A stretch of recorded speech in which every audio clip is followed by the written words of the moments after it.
Okay, so this video now is going to be about insulation, cabinets, walls. What am I going to use? I've done a lot of extensive research, and I was lucky enough to have a customer of mine.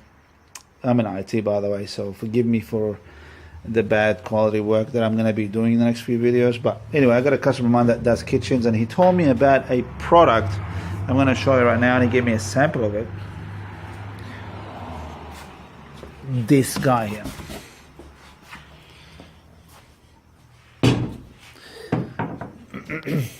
Now, this guy is called Pro Lights. Now, this is not your average plywood or MDF, or this is a 16 mil made out of composite material, plastic composite material, which is really nice and strong. They use this for outdoor kitchens because it's weatherproof and strong and just durable to the elements. And they come out on the 220 or 200 2 meter and 240 or I think 220. I'm going to share that size later, but it's pretty light, so I'm happy using this. Pretty light. I mean, this will be quite heavy if I'm using plywood or MDF. One of these things will be pretty heavy to use, and they are pretty strong. It's very hard to break these things, I reckon. Pretty nice. You don't have to finish it. I don't have to carpet it. So this is the material that I'll be building cabinets with. All these cabinets there, or the drawers, I should say, drawers. All these drawers there, back to back. I'm going to be using. I'm going to have obviously. I'm going to share that later with you too.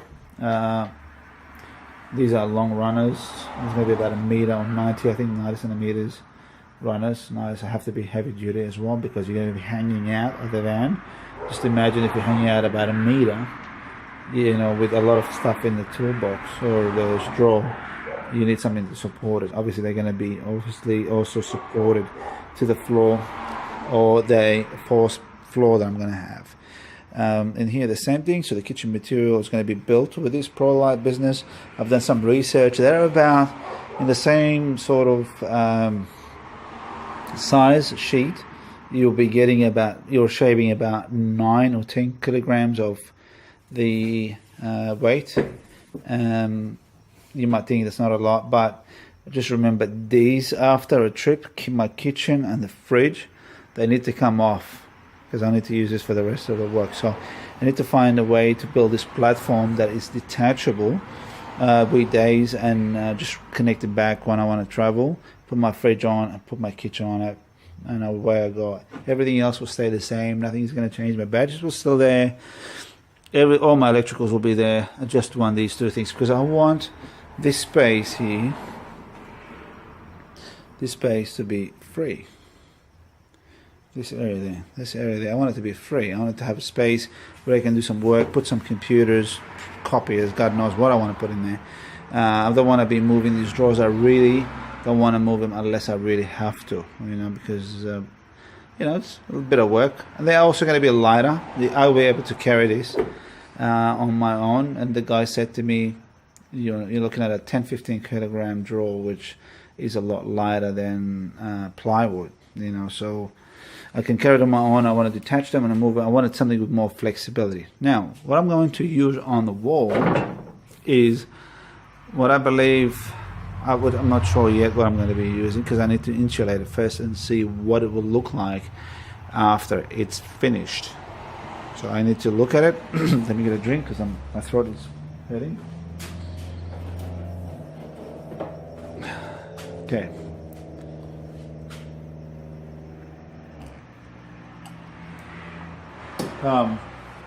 Wanted to see the final product, how the insulation would look like, and then I'll decide on what material. So I have a couple of choices. I can use the same material that this guy is, this Pro Light business.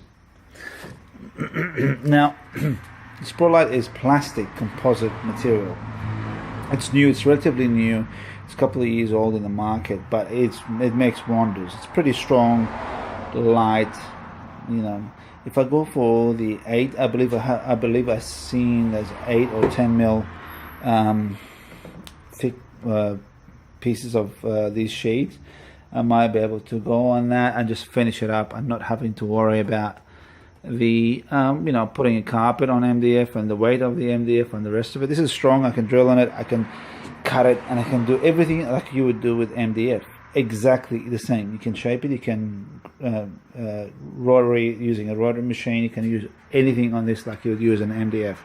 So I might use that on there, but I want to talk about insulation because this is a pretty difficult topic, and I struggled quite a lot to get answers of YouTube and from other people. Now, I'm not going to claim that I'm an expert or my advice will be correct for this setup, but I've done a lot of research and I can tell you what will work, what won't work. Okay, so I'm going to pause this video, stop this video, and I'll start the next video, and that will be about insulation and how I'm going to run the insulation. But before I finish this video, I want to show you here. So I went up, let me turn this around so it's not pointing on the camera. Okay, so I went up there and ran some tubes there. You can run, if you use a yellow tongue or a snake, electricians will know that as a snake, a yellow snake, and we'll put it in there. You shove it. It's a long piece of snake they can shove, and it's flexible and it turns around, so this will turn around, come back this way. You can run the wiring there. Or I went up there, this video there, yeah, this post there and down, and that's where I came out there. See there? So it's quite easy, it's not that difficult. You might need someone to help you guide these things. The most difficult part really was coming in and feeding these cables coming through this rubber tube and then back out there. And here what I had to use is you couldn't use the yellow snake because it's too thick, and it will, when you feed it through the yellow snake here, it will hit and it will stop somewhere there and you won't go through. So what I used a metal hanger to straighten it up really nice and straight as much as you can, and feed it through here, and as much as you can it will come, and you will come out, you will see pointing here. Now if you use a normal coat hanger, you will find that when it comes out here just enough and it will disappear here. Alright, don't worry because you have room. Look how much room I can put my hand in. So just push it in as much as you can, tape it up to the cable. Once you came out from here through the plastic or rubber tube, the rubber flex tube here, once you come out here, the metal hanger will come out here. Just tie it up with electrical tape and then pull it. You have to tie it up nicely, but you got to do this probably one cable at a time. I had 3 cables to feed, one for the light that was going to go here, okay, and then I have a light, the one that goes, the reverse light, the reverse camera power, and also the video for the reverse camera. So I had 3 cables to feed through. Okay, so that's that one there for the reverse camera video cable. So I had 3 cables. So what you do is you put 1 cable and then leave space and tie it up with tape, and then leave a space and then tie up the second cable on the hanger, and then so on. You'll figure it out. It's not that hard. It's going to take a couple, maybe 2 people, maybe just make it easier. I mean, this whole wiring here, I knocked it up yesterday. I spent about maybe 3 hours, 2 hours running all the cables, and that's including discussing this with my friend and getting some ideas of him.